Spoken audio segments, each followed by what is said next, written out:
I actually wanted to be 100% sure, so I looked up the definition of the word terrorism. I was like, it's time. I'm going to look it up. I want to find out what it is they've been saying I do this whole time, you know? And I looked up the definition of terrorism. It'll blow your mind. The definition of terrorism is using violence to achieve a political goal. Oh, America's never done that. I laughed out loud when I saw that definition.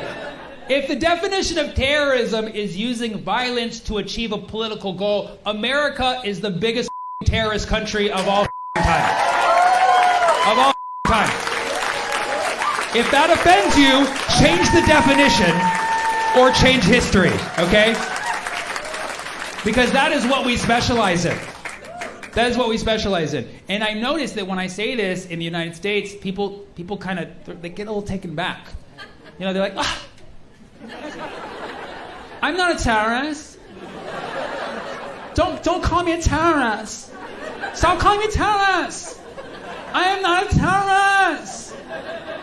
And it's like, relax, I'm not calling you a terrorist. I'm not saying that you're a terrorist, okay? I'm simply saying that you're a terrorist sympathizer, okay? That's all I'm saying. You can be aware that if you live in the United States, you're part of a global terror regime. You can be aware of that. It doesn't mean you can't love your country and not want to make it better. In fact, I argue that you cannot make your country better unless you actually know about the dirty shit we do overseas.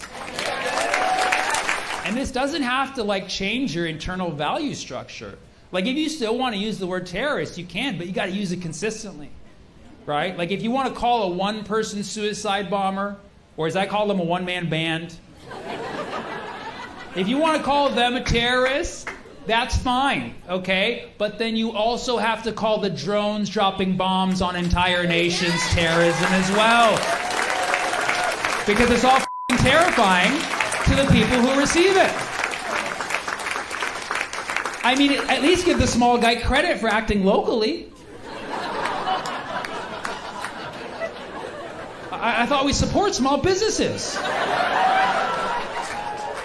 You gotta admit, they're more creative, that's for sure. That's why it's called terrorists, it's terror artists.